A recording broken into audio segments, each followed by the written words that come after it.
Dans le chaos de notre vie quotidienne, il est facile d'avoir l'impression de se noyer dans un océan de stress et d'incertitude. Pourtant, il existe un moyen de trouver le calme au milieu de la tempête, un chemin vers la paix intérieure qui a résisté à l'épreuve du temps. Imagine ceci, malgré tout ce qui t'accable, les pressions du travail, les conflits personnels, les défis inattendus, tu peux rester ferme, inébranlable et serein. Ce n'est pas juste un rêve, c'est l'essence du stoïcisme, une philosophie qui nous apprend à maîtriser nos émotions et nos réactions pour vivre une vie plus épanouie. Aujourd'hui, nous plongeons au cœur du stoïcisme, en explorant 10 principes intemporels qui peuvent transformer ta façon de naviguer à travers les hauts et les bas inévitables de la vie. Ces principes ne sont pas des théories abstraites, mais des outils pratiques que tu peux appliquer tous les jours pour développer ta résilience et ta force intérieure. Que tu sois aux prises avec une relation difficile, que tu te sentes dépassé par tes responsabilités ou que tu cherches simplement un sens plus profond à ta vie, la sagesse du stoïcisme offre des perspectives profondes et des stratégies pratiques pour t'aider à t'épanouir. Reste avec moi pendant que nous parcourons ces puissants enseignements stoïciens. De l'apprentissage de la manière de maintenir un but ferme dans la vie à la maîtrise de l'art du contrôle émotionnel, chaque principe est un tremplin vers une vie où les événements extérieurs ne dictent plus ta paix intérieure. À la fin de cette vidéo, tu auras les connaissances et les outils pour cultiver un état de calme et de confiance, peu importe ce que la vie te réserve. Alors embarquons ensemble dans ce voyage transformateur et découvrons comment la sagesse antique du stoïcisme peut t'aider à atteindre une tranquillité inébranlable et le vrai bonheur. Si tu apprécies ce que nous faisons ici, une simple faveur gratuite que je te demande est de cliquer sur le bouton d'abonnement et de ne sauter aucune partie de la vidéo. Imagine que tu prennes la mer sur un vaste océan sans destination claire. Tu dérives sans but, soumis à chaque changement de vent et de vague. C'est ce que l'on ressent dans la vie, sans un but ferme, sans direction et vulnérable aux forces extérieures. Épictète souligne l'importance d'avoir des buts clairs et fermes. Il a dit que les difficultés révèlent le caractère d'une personne, et plus la difficulté est grande, plus il y a de gloire à la surmonter. Ce n'est pas seulement une réflexion philosophique, c'est un appel à l'action. Quand tu as un but ferme, c'est comme si tu avais une boussole qui te guide à travers les mers tumultueuses de la vie. Ce but n'apparaît pas de nulle part. Il est façonné à travers des moments de profonde réflexion sur ce qui compte vraiment pour toi. Il ne s'agit pas seulement d'objectifs de carrière ou de réalisation personnelle, mais aussi des principes et des valeurs auxquelles tu veux consacrer ta vie. Que défends-tu? Quel genre de personne aspires-tu à être? Ce sont les questions auxquelles tu dois répondre pour trouver ton but ferme. Une fois que tu as identifié ton but, il agit comme une ancre qui t'enracine au milieu du chaos. La vie mettra des défis sur ton chemin, c'est inévitable. Mais avec un but ferme, ces défis deviennent plus gérables. Ils passent du statut de montagnes insurmontables à celui de tremplin que tu peux gravir. Vois les choses de cette façon. Quand tes objectifs et tes valeurs sont clairs comme de l'eau de roche, le monde qui t'entoure semble rétrécir.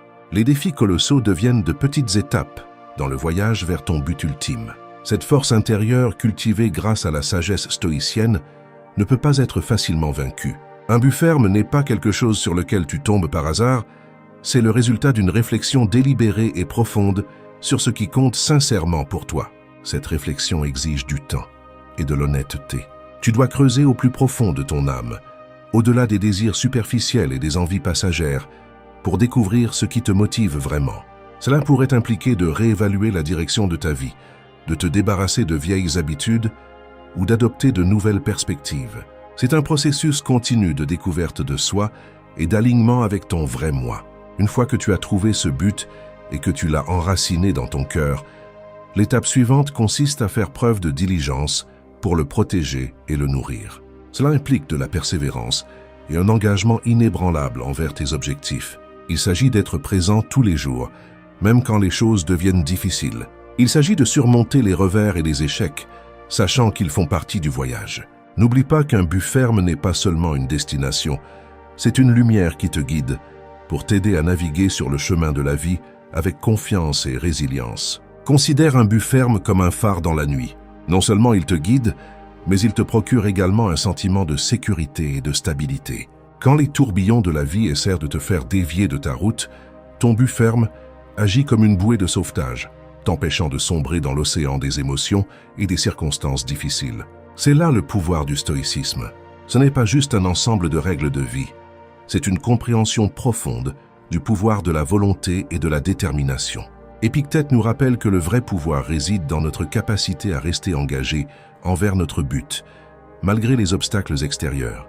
À la lumière de cette philosophie, rien n'est impossible et rien ne peut ébranler ton esprit résilient. Alors prends le temps de réfléchir profondément à ton but, écris-le, intériorise-le et laisse-le te guider. Ce but ferme sera ton ancre, ton phare et ton guide inébranlable à travers les tempêtes de la vie. Quand quelqu'un nous offense, il est naturel de se sentir blessé et de vouloir riposter. Mais c'est là que le stoïcisme intervient avec une leçon puissante. Nos émotions sont le résultat de nos pensées et de nos perspectives personnelles. Cela signifie que nous avons le pouvoir de choisir comment réagir à n'importe quelle situation. Au lieu de laisser l'offense nous submerger, nous pouvons la voir comme une occasion de renforcer notre patience et notre conscience de soi. Vois les choses comme ça. Chaque fois que tu résistes à l'envie de réagir de manière impulsive, tu développes un muscle mental. Tu entraînes ton esprit à rester calme et posé, quoi qu'il arrive. Le contrôle de l'esprit n'est pas seulement une compétence, c'est un art qui demande une pratique quotidienne. Commence par de petites habitudes qui t'aident à reprendre le contrôle de tes pensées. Par exemple, fixe-toi de petits objectifs réalisables chaque jour. À chaque fois que tu atteins un objectif, aussi mineur soit-il, tu renforces ta confiance en toi et ta capacité à contrôler ton esprit. Concentre-toi sur le moment présent et approfondis ta compréhension de tes émotions. Quand tu commenceras à réaliser que tu as le pouvoir de choisir tes réactions, tu deviendras résilient face aux défis et moins influençable par les émotions négatives. Considère l'histoire d'un boulanger qui consacre chaque jour à perfectionner son art. Ce boulanger ne se laisse pas influencer par des critiques ou des éloges excessifs. Il se concentre uniquement sur l'amélioration de ses compétences, sans prêter attention aux opinions extérieures. Ce dévouement exclusif lui permet d'atteindre la vraie liberté et la paix intérieure. De même, en protégeant ton esprit des influences extérieures, tu peux te concentrer sur ta propre croissance. Protéger ton esprit implique également de fixer des limites. Sois attentif à ce que tu laisses entrer dans ton espace mental. Tout comme tu ne laisserais pas entrer de déchets dans ta maison, ne laisse pas des pensées négatives, des personnes toxiques ou des médias nuisibles encombrer ton esprit. Entoure-toi d'influences positives qui t'élèvent et t'inspirent. Lise des livres qui élargissent tes connaissances, engage-toi dans des conversations qui stimulent et développent ta réflexion, et passe du temps avec des personnes qui te soutiennent et t'encouragent. La philosophie stoïcienne n'est pas seulement une discipline classique, c'est un outil puissant pour la vie moderne. En apprenant à contrôler notre esprit et à gérer nos émotions avec maturité, nous pouvons atteindre une paix et une liberté véritables au milieu d'un monde volatile et incertain. Il ne s'agit pas de réprimer ces émotions, mais de les comprendre en profondeur et d'y réagir d'une manière qui s'aligne sur nos valeurs et notre but. Une technique pratique consiste à pratiquer la pleine conscience ou la méditation. Ces pratiques t'aident à devenir plus conscient de tes pensées et de tes émotions, créant ainsi un espace entre le stimulus et la réponse. Dans cet espace réside ton pouvoir et ta liberté. En pratiquant régulièrement la pleine conscience, tu entraînes ton esprit à observer sans réagir immédiatement, ce qui te donne un plus grand contrôle sur ton paysage émotionnel. Un autre aspect de la protection de ton esprit est de cultiver un état d'esprit de croissance. Accepte les défis comme des opportunités de croissance, plutôt que comme des menaces pour ton confort. Lorsque tu rencontres des difficultés, rappelle-toi que chaque obstacle est une chance de devenir plus fort et plus sage. Ce changement de perspective peut transformer ta façon de vivre l'adversité, te rendant plus résilient et moins vulnérable aux influences négatives. N'oublie pas que protéger ton esprit est le voyage de toute une vie. Il s'agit de choisir constamment de se concentrer sur ce que tu peux contrôler, tes pensées, tes réactions et tes attitudes. Il s'agit de rejeter la mentalité de victime et d'assumer le rôle d'un créateur actif de ta propre expérience. Plus tu pratiques, plus cela devient naturel et très vite, tu découvriras que les événements extérieurs ont de moins en moins de pouvoir sur ta paix intérieure. Épictète a enseigné que nous ne pouvons pas contrôler les opinions ou les actions des autres, mais nous pouvons contrôler la façon dont nous y réagissons. Ce principe signifie que, même lorsque quelqu'un nous critique durement, Nous avons le pouvoir de décider à quel point cette critique nous affectera. Dans le monde d'aujourd'hui, cela se traduit par l'acceptation que chacun a ses propres perspectives et valeurs, qui peuvent ne pas toujours correspondre aux nôtres. Il est normal de rencontrer des opinions divergentes et parfois des mots durs. Ce qui compte, c'est la façon dont nous traitons et réagissons à ces situations. La première étape pour gérer la critique est de se comprendre soi-même en profondeur. Quand tu as une compréhension claire de tes motivations et des raisons qui sous-tendent tes actions, la critique des autres perd de son piquant. Si tu sais que tu agis en accord avec tes valeurs et tes principes, les mots négatifs des autres deviennent moins importants. Cette conscience de soi crée une base solide qui te protège pour ne pas être facilement influencé par les opinions extérieures. Face à la critique, au lieu de réagir sur la défensive, prends un moment pour faire une pause et réfléchir. Demande-toi s'il y a une part de vérité dans cette critique. Parfois, même les retours difficiles peuvent te contenir des informations précieuses qui peuvent nous aider à grandir. Cela ne veut pas dire que tu dois accepter toutes les critiques comme étant valables, mais être ouvert à les considérer montre de la maturité et une volonté d'apprendre. Le stoïcisme enseigne également l'importance de la patience et de la douceur.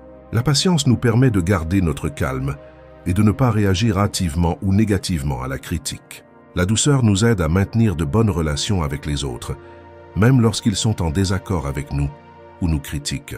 Pense à la vie des saints et des ascètes qui ont affronté le mal et les insultes avec patience et gentillesse, en s'accrochant toujours fermement à la voie qu'ils avaient choisie. En pratiquant la patience et la douceur, nous pouvons gérer la critique sans la laisser perturber notre paix intérieure. Gérer la critique implique également de s'endurcir. Cela ne veut pas dire devenir indifférent ou ignorer les retours, mais plutôt développer sa résilience. Il s'agit de comprendre que toutes les critiques ne te concernent pas. Parfois, les gens critiquent dans les autres à cause de leurs propres insécurités, de leurs frustrations ou de malentendus. En reconnaissant cela, tu peux dépersonnaliser la critique et ne pas la laisser affecter ta propre estime. Souviens-toi que tu as le pouvoir de choisir ta réponse. Cette liberté est centrale dans la philosophie stoïcienne. Ce n'est pas parce que quelqu'un te critique que tu dois accepter son jugement comme le mot de la fin sur ton caractère ou tes capacités. Tu peux choisir de prendre ce qui est utile et de jeter le reste. Cette approche sélective de la gestion de la critique te permet de grandir sans être alourdi par la négativité. S'engager dans un dialogue constructif est une autre façon efficace de gérer la critique. Si la critique vient d'un proche, comme un ami ou un membre de la famille, envisage d'en discuter avec lui. Demande des éclaircissements et exprime ton point de vue calmement. Cela aide non seulement à dissiper les malentendus, mais renforce également tes relations en favorisant une communication ouverte et le respect mutuel. Gérer efficacement la critique peut inspirer les autres. Quand les gens te voient répondre à la critique avec grâce, calme et volonté d'apprendre, ils sont susceptibles d'admirer ta force et de suivre ton exemple. Tu deviens un modèle de résilience et d'intelligence émotionnelle. Incarnant les principes du stoïcisme dans la vie quotidienne, Épictète a enseigné que ce qui nous effraie et nous consterne, ce ne sont pas les événements eux-mêmes, mais la façon dont nous y pensons. Cela signifie que lorsque quelqu'un t'offense, ce ne sont pas ses mots ou ses actions qui te blessent, mais plutôt ta perception et ta réaction à ces mots ou à ces actions. En d'autres termes, le pouvoir réside en toi de décider dans quelle mesure une offense t'impactera. Ce principe est libérateur, car il déplace le contrôle des circonstances extérieures vers ton monde intérieur. Transformer l'offense ne consiste pas à nier tes émotions. Il est naturel de se sentir blessé ou en colère quand on est offensé. Le stoïcisme nous apprend à reconnaître ces émotions sans être contrôlé par elles. Il s'agit de créer un espace entre le stimulus et ta réponse. Dans cet espace, réside ton pouvoir de choisir une réponse qui s'aligne sur tes valeurs et tes objectifs à long terme. Un moyen pratique de transformer l'offense est le recadrage cognitif. Quand tu te sens offensé, essaye de regarder la situation sous un angle différent. Au lieu de te concentrer sur le négatif, demande-toi ce que tu peux apprendre de cette expérience. Cela ne signifie pas que tu dois être d'accord avec la personne qui t'a offensé, mais cela te permet d'en tirer toutes les leçons possibles et de grandir à partir d'elle. Par exemple, si un ami critique tes choix de vie, au lieu de le prendre personnellement, demande-toi s'il y a du mérite dans son observation ou si c'est une occasion d'affirmer ton engagement envers tes valeurs. Le stoïcisme souligne également l'importance de l'empathie. Quand quelqu'un t'offense, essaye de te mettre à sa place. Que pourrait-il traverser qui l'amène à agir ainsi? Cette perspective peut t'aider à répondre avec compassion plutôt qu'avec colère. Il ne s'agit pas d'excuser un mauvais comportement, mais de comprendre la condition humaine et de reconnaître que chacun a ses propres luttes. Une autre technique puissante consiste à pratiquer le pardon. Garder rancune et ressentiment ne fait que te blesser. C'est comme boire du poison et s'attendre à ce que l'autre personne souffre. En choisissant de pardonner, tu te libères du fardeau des émotions négatives. Le pardon ne signifie pas cautionner l'offense, mais plutôt relâcher son emprise sur toi. C'est un cadeau que tu te fais à toi-même, te permettant d'avancer avec paix et clarté. La philosophie stoïcienne nous enseigne également que la véritable force réside dans l'acceptation et le surpassement des difficultés, et non dans leur évitement. Chaque offense que tu rencontres est une opportunité de développer ta résilience. Tout comme un muscle se renforce grâce à la résistance, ton caractère se renforce en affrontant et en transformant les offenses. Plus tu pratiqueras cela, plus cela viendra naturellement, jusqu'à ce que tu découvres que les événements extérieurs ont peu de pouvoir pour troubler ta paix intérieure. N'oublie pas que transformer l'offense est une pratique. Ce n'est pas quelque chose que l'on perfectionne du jour au lendemain. Cela demande de la patience, de la conscience de soi et un engagement envers le développement personnel. Chaque fois que tu choisis de transformer une offense, tu renforces une habitude positive et tu facilites une réponse constructive à l'avenir. Épictète a souligné une vérité profonde. Nous sommes ceux qui donnons un sens aux événements, créant ainsi la peur et la honte dans nos âmes. Cela signifie que ces émotions ne sont pas inhérentes aux situations elles-mêmes, mais sont le produit de nos interprétations. Une fois que nous avons compris cela, nous pouvons commencer à changer la façon dont nous percevons et réagissons à la peur et à la honte. La peur naît souvent de l'inconnu ou de l'anticipation de résultats négatifs. C'est une réponse naturelle censée nous protéger, mais elle peut devenir débilitante si on ne la contrôle pas. Le stoïcisme nous apprend à affronter nos peurs de front. Au lieu d'éviter ce qui nous effraie, nous devrions l'examiner de près. Demande-toi de quoi exactement as-tu peur. Décompose cela en préoccupations spécifiques. Souvent, tu découvriras que la peur perd son pouvoir quand tu l'analyses rationnellement. Par exemple, imagine que tu as peur de parler en public. Cette peur pourrait découler de la crainte d'être jugé ou de faire des erreurs. Mais en la décomposant, tu réalises que le public n'est pas là pour te juger durement. Il est là pour écouter et apprendre. Et même si tu fais une erreur, ce n'est pas la fin du monde. Chaque orateur trébuche à un moment donné. En affrontant cette peur et en te préparant minutieusement, tu développes progressivement ta confiance en toi. À chaque fois que tu parles, tu réduis la peur et elle devient plus gérable. La honte est une émotion profondément ancrée qui peut nous faire nous sentir indignes ou imparfaits. Elle découle souvent des pressions sociales ou d'erreurs passées. Le stoïcisme nous apprend à affronter la honte avec courage et autocompassion. Il s'agit d'accepter nos imperfections et d'apprendre de nos expériences, plutôt que d'être défini par elles. Considère une situation où tu as honte d'une erreur passée. Au lieu de laisser cette honte s'envenimer, affronte-la directement. Réfléchis à l'erreur et comprends pourquoi elle s'est produite. Que peux-tu en apprendre? Comment peux-tu utiliser cette expérience pour grandir et devenir une meilleure personne?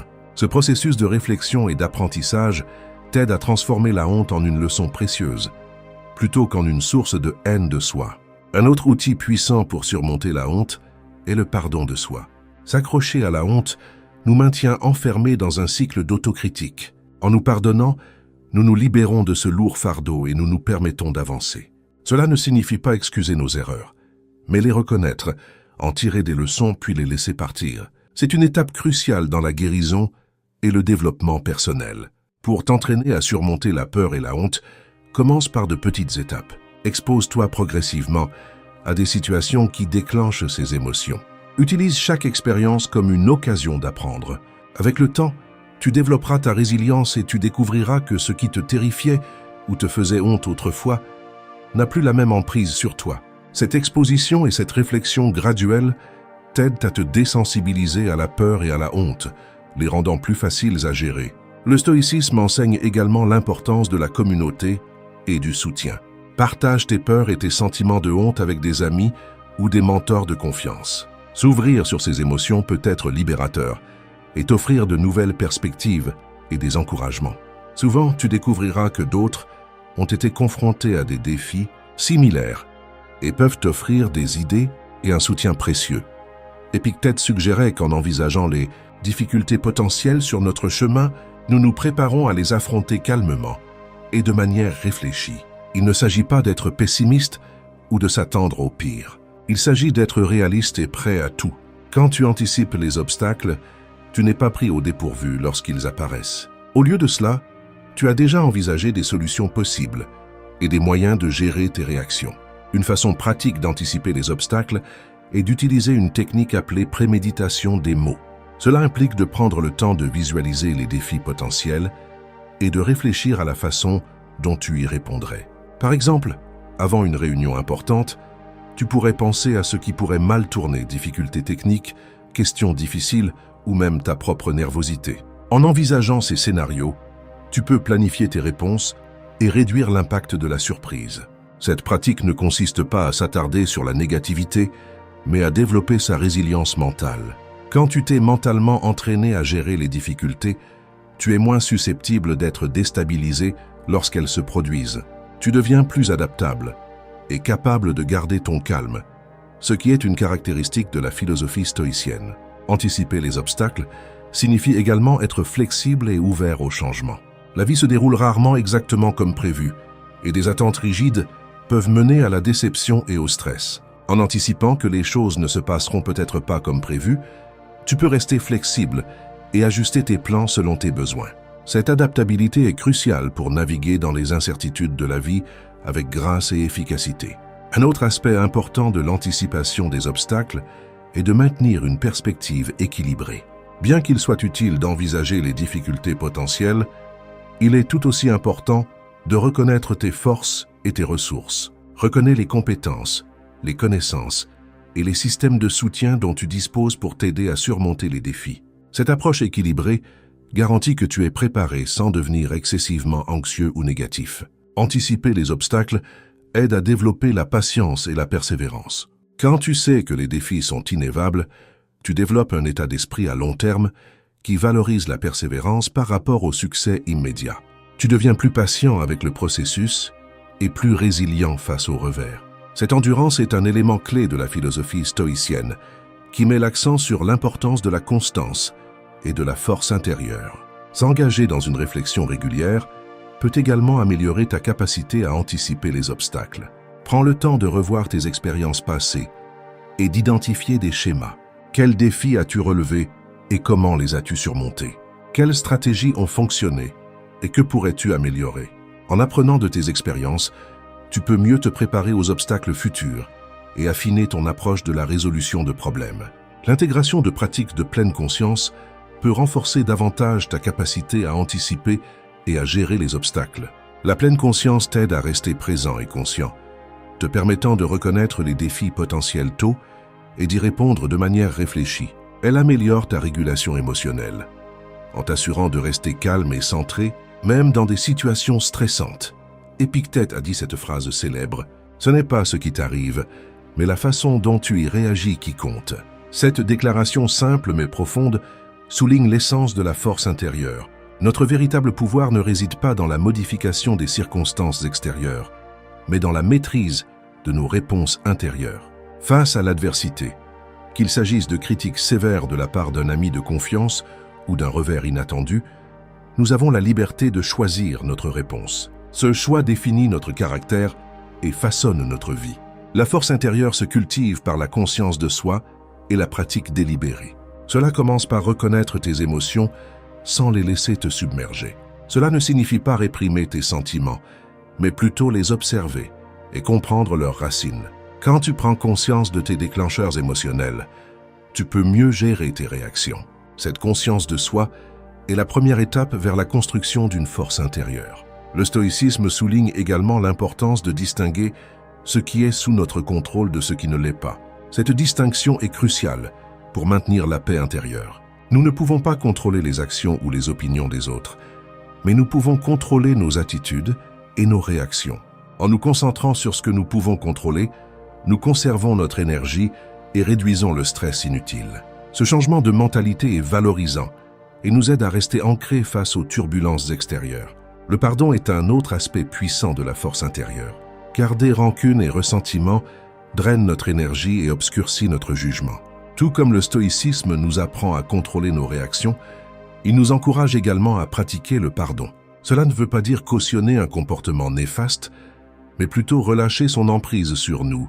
En pardonnant, nous nous libérons du fardeau des émotions négatives et créons de l'espace pour la guérison et la croissance. Construire sa force intérieure implique également de développer sa résilience. La vie est pleine de hauts et de bas, et les échecs sont inévitables. La clé est de voir ces échecs comme des opportunités de renforcer ton caractère. Chaque défi que tu relèves est une occasion de pratiquer la résilience et la persévérance. Avec le temps, cette pratique fortifie ta force intérieure, te rendant plus adaptable et moins vulnérable aux fluctuations de la vie.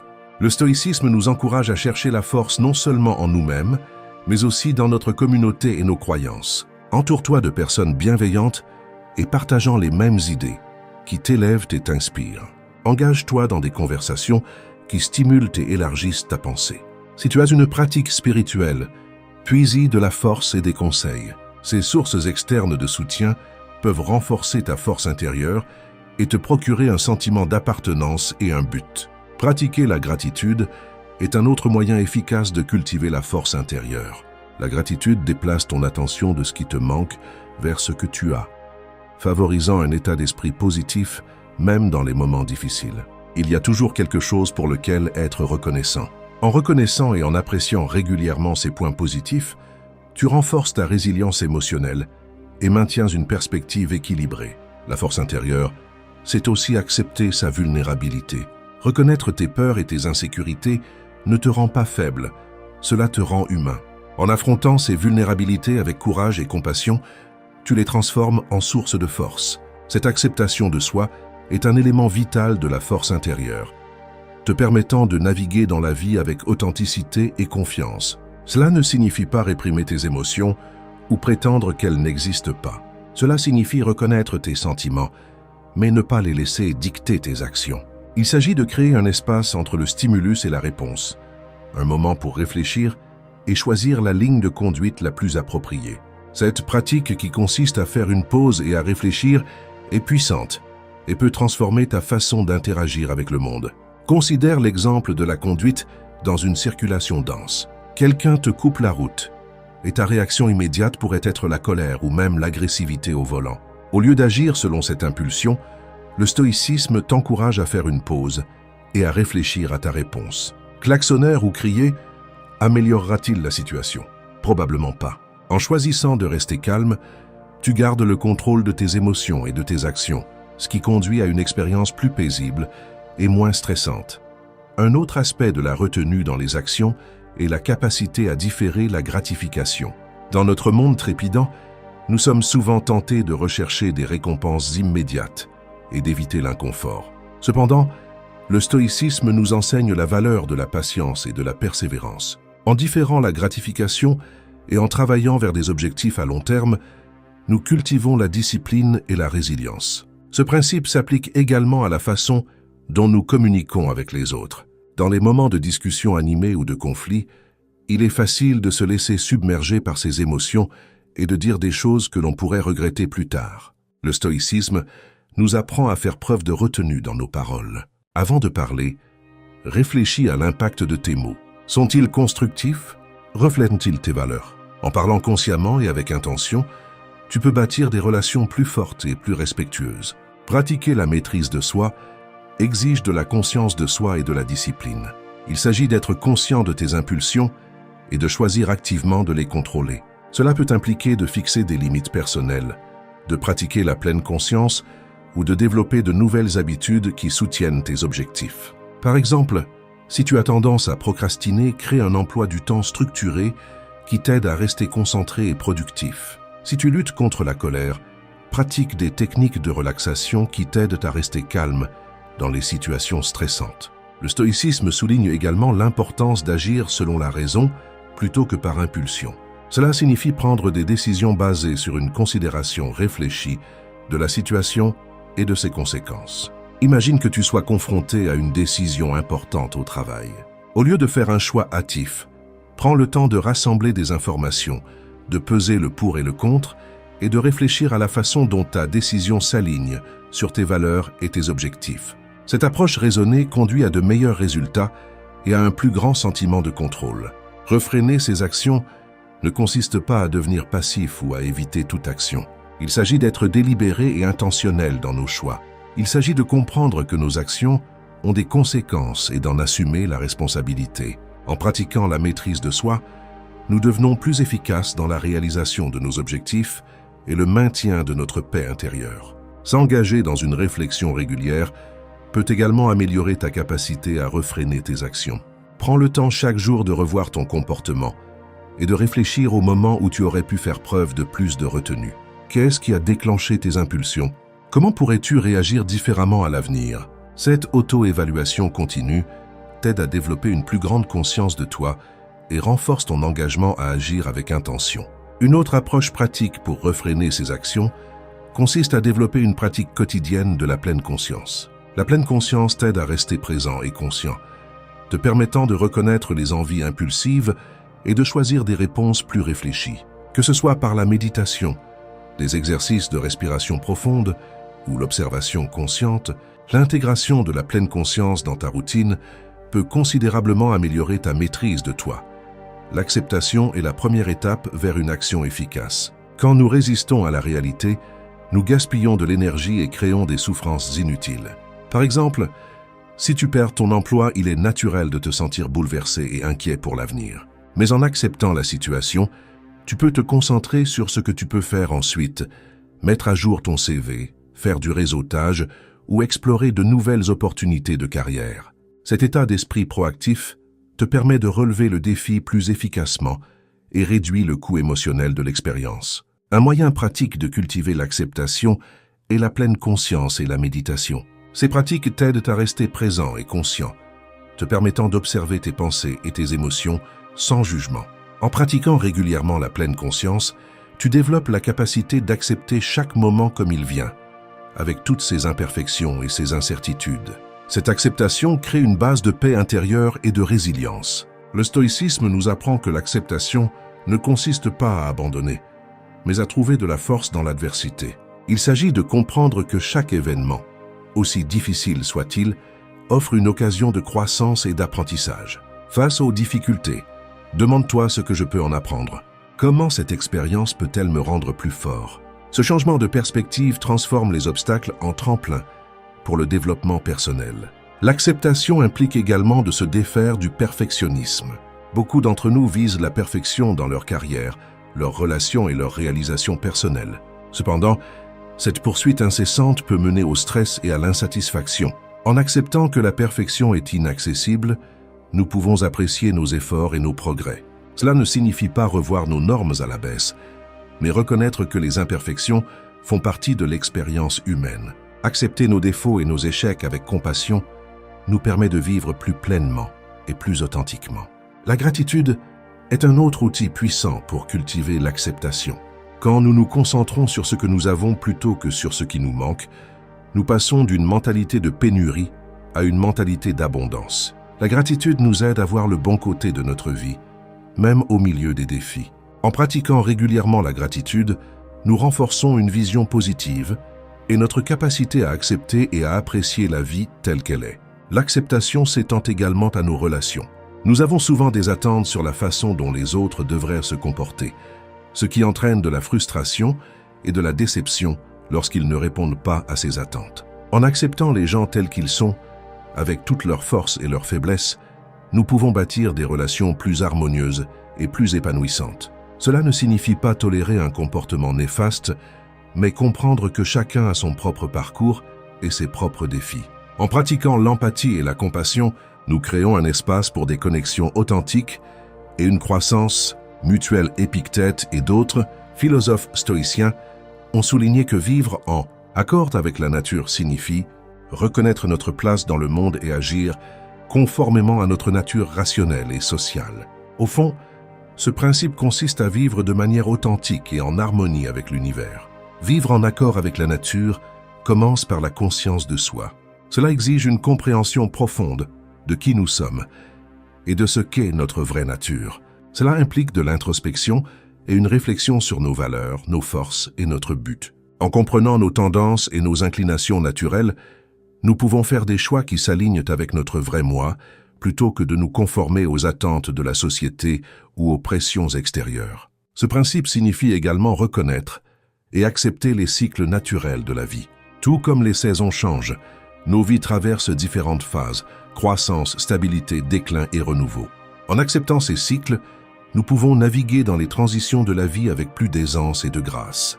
Vivre en accord avec la nature implique de cultiver des vertus telles que la sagesse, le courage, la justice et la tempérance. Ces vertus sont les principes directeurs qui nous aident à naviguer à travers les défis de la vie et à prendre des décisions éthiques. La sagesse nous permet de voir les choses clairement et de faire des choix éclairés. Le courage nous donne la force d'affronter l'adversité et d'agir. La justice garantit que nous agissons de manière juste et honorable dans nos relations. La tempérance nous aide à maintenir l'équilibre et la maîtrise de soi. En cultivant ces vertus, nous alignons nos actions sur notre nature rationnelle et naturelle. Le stoïcisme nous apprend également à vivre en harmonie avec les autres. En tant qu'êtres sociaux, nous sommes naturellement connectés à ceux qui nous entourent.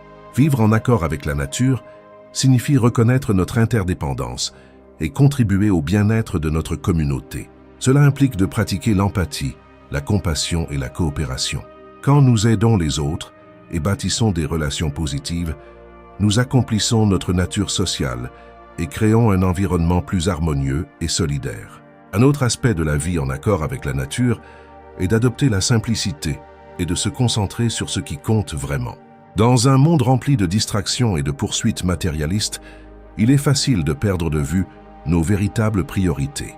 Le stoïcisme nous encourage à nous débarrasser de l'excédent et à nous concentrer sur nos valeurs fondamentales et nos besoins essentiels. Cela pourrait impliquer de simplifier notre mode de vie, de prioriser des relations significatives et de consacrer du temps à la croissance personnelle et aux soins personnels. En faisant cela, nous créons de l'espace pour ce qui nous apporte vraiment de la joie et de l'épanouissement. Le stoïcisme souligne également l'importance de l'acceptation et de la gratitude pour vivre en accord avec la nature. Accepter le flux naturel de la vie signifie abandonner le besoin de contrôler chaque résultat et faire confiance au processus. Il s'agit d'être reconnaissant pour ce que nous avons et d'apprécier le moment présent.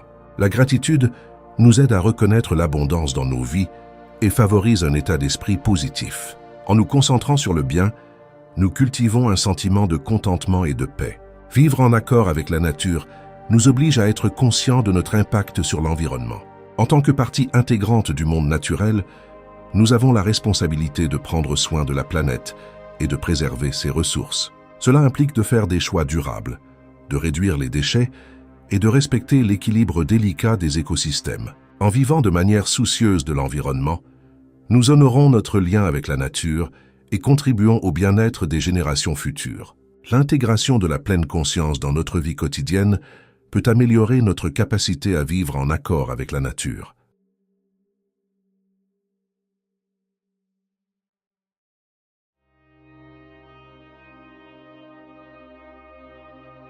La pleine conscience nous aide à rester présents et conscients, nous permettant de faire des choix intentionnels qui s'alignent avec notre véritable identité.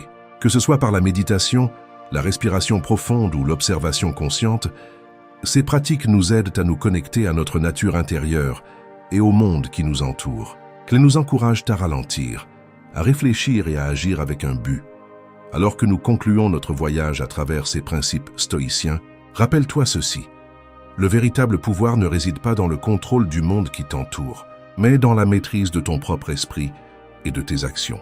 Adopte la sagesse du stoïcisme et laisse-la te guider vers une vie de paix intérieure, de résilience et d'épanouissement. Merci de faire partie de Stoic Journal. Si tu as trouvé cette vidéo utile, assure-toi de consulter l'une des vidéos suggérées à l'écran. Reste fort, reste ancré et poursuis ton chemin vers la sagesse et le bien-être.